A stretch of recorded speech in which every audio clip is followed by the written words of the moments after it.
right? Anyone can use. Because one, we sit most of our day, and two, we use our butts as cushions rather than as muscles, right? Let's be real. So in order to go through those glutes, you can sit down and do it. You can use a foam roller and do it too. I like to do it against the wall because that means you can probably do it at work and not look super weird when you're sitting on it, right? So a lacrosse ball you can take anywhere. You can take on a plane, you can take to work, you can take to the gym, right? So what you're going to do, you're literally going to be at butt crack level. I know everyone loves to go through their low back, but our low back is supposed to be a stable joint, right? If you do deadlifts, that's the area that contracts, that's what we're supposed to hold tight. We shouldn't be rolling through there because that's supposed to stay nice and stable. What's not supposed to be stable is our hips. Those are supposed to be nice and loose and mobile so we can do those squats, so we can move to do those deadlifts. But if we don't have that mobility there, our body's going to compensate and it's going to make that mobility in our low back.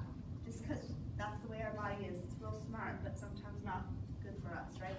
So you're going to put that ball right at butt crack level, right? Pick a side. So you're going to lean against the wall. If your feet are closer in, you have less pressure against the wall, right? Further out, you have more pressure. So if you're really struggling, bring your feet in, okay? I want you to actually move your feet while you're doing this rather than just twisting your body, right? We don't need to put more stress into our low back.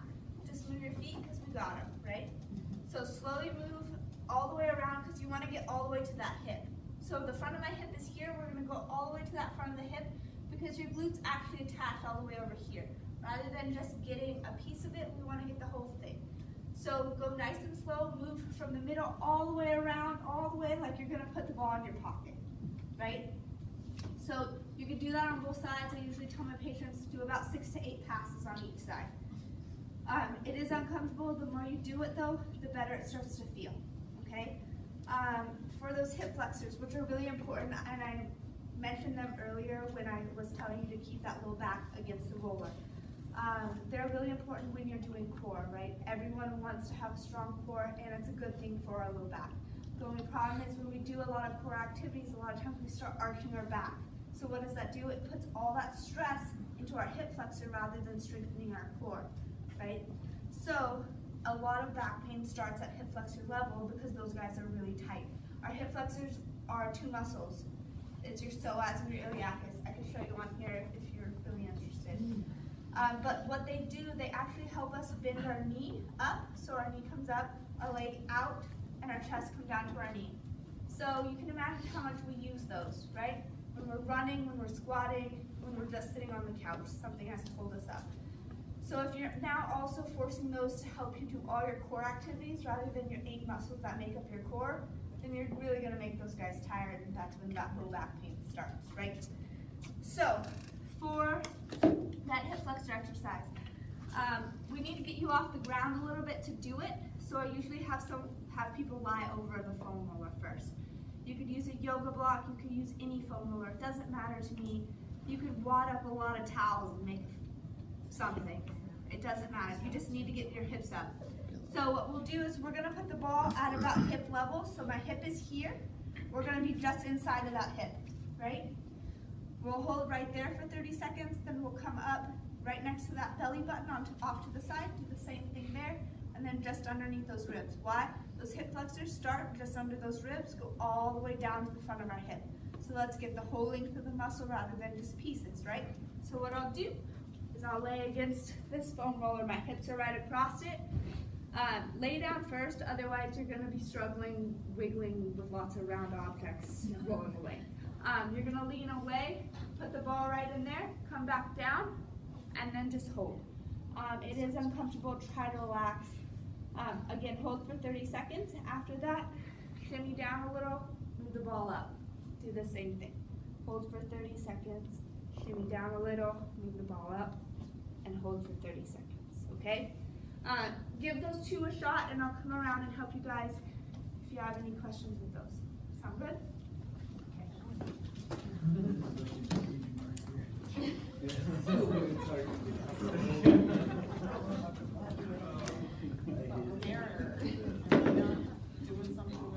What's that?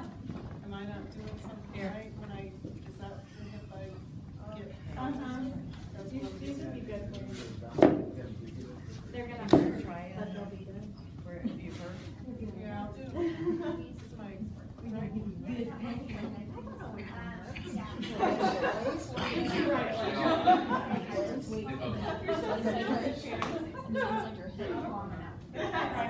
You'll feel it, right? Yeah.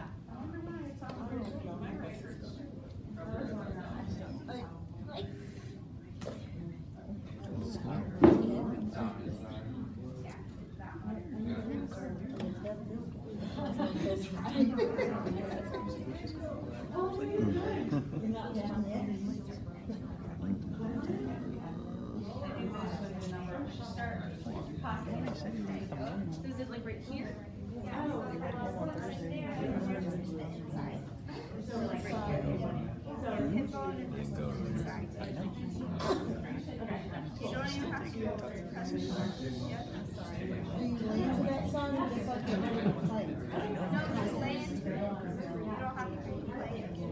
kind of relax into it. Yeah, just relax. Yeah. For the rest of you, if you wanted to go through your hip flexor with just a stretch, there's also a hip flexor stretch that you can work on as well. It's pretty easy, but it's just a lunge stance, right? So one knee down, one foot in front. The only difference that you want to do is you want to squeeze the butt that your knee is on the ground, right? So squeeze that deep nice and tight, and then from there you're just going to slide forward, so we're actually stretching all of this in here. Same thing, hold 30 seconds to a minute. After you do that, you want to get the other fibers though too. So what you'll do is you could actually turn your foot inward, do the same thing, squeeze your butt, lean forward, and you get other fibers through here. And then you could also put that leg out, squeeze your butt, and then lean forward, and you get other fibers through there. So you get 3 different ways to get that same muscle.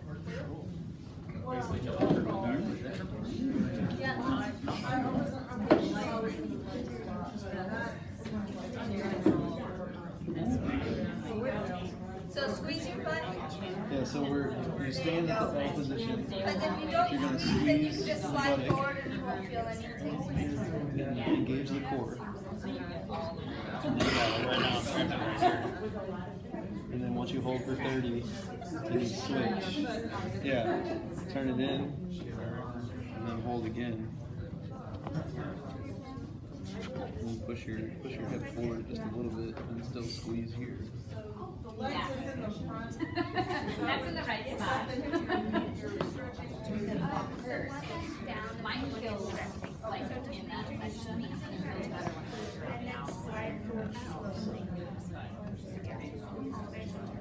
Outside gives me gives me a great.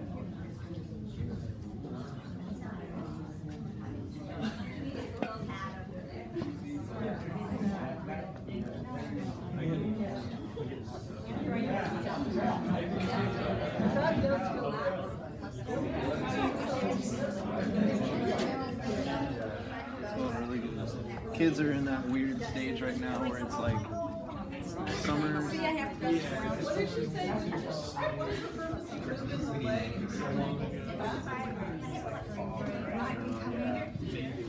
We're just getting it straight on.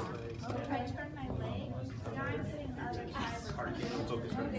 The hip flexors are like tense, right? Yeah, well, So attached to the discs in your spine, and they go all the way out into your hips, so they run like this. So if you're just doing it straight on, you're just getting the ones that run this way. But if you get here, you get the ones that run this way, and you get it.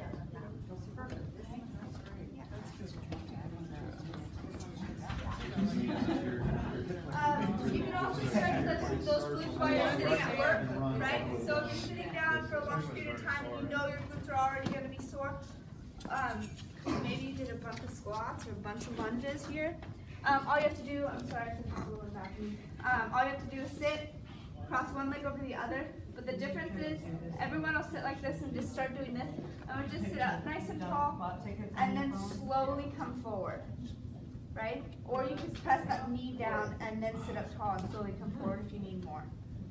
So that'll get those glutes as well.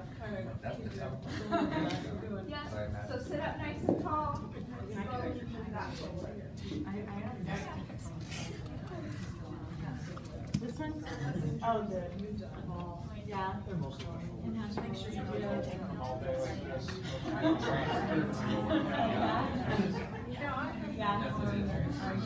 Like to get on that, and I right out of your right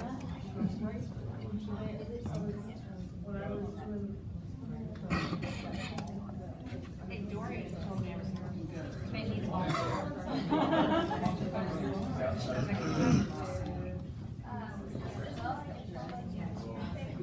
If you guys have any other questions or have questions about specific things, just let me know. Do you have questions? I have one short side of sleep. The pain goes right down. I can't do overhead stuff. Okay, so the one that I gave you where you roll from that chest area in the middle all the way out is going to be your best friend. Okay. Because like I was saying before, most of the overhead activities, they hurt because when we sit all day, we're rolled. The problem is when we do overhead activities, we just like to do them rather than to set up first, pin those shoulders back like we were on that roller, and then move. Okay. Because when we pin our shoulders back, we actually open up those shoulders so then we can move more freely. But if I'm in here doing this, I'm again just strengthening what is already tight. We want to strengthen those back and shoulders, not just pecs all day, right? Yeah. Any other questions? Well, if you have any specific ones, I'm here. I'll let you do his personal training. So, as you guys kind of heard overall, there's a few things I want you guys to remember. Shoulder blades back. What do we usually set in class whenever you guys are doing lunges? Shoulder blades back, chest up, keep a tall upper body. It's the biggest key aspect. And that's really coming down to why people are starting to have a little bit of tension in their shoulders, because we're letting those shoulders roll forward. When we're doing deadlifts, it's the same thing. We see that usually those shoulders roll forward. Sometimes your back is straight, but you're not pinching those shoulder blades together. So these are just very, very simple, basic things we wanted to kind of reiterate to you guys more than anything, because we love you guys and we don't want to see you guys have to freeze or even cancel because you guys are getting injured. These are simple things that we can overall be very, very effective with outside factors.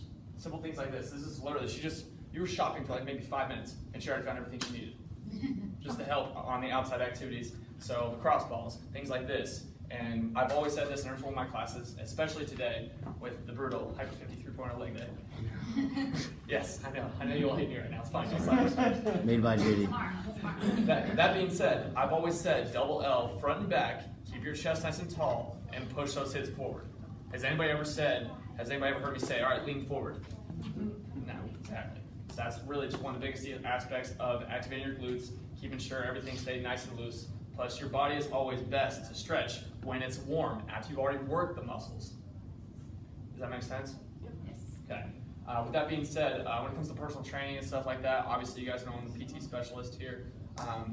We get it. Injuries do happen, but that's not the end of the world. That doesn't mean you don't need to keep coming. There's things we can do on the outside to help you guys out best.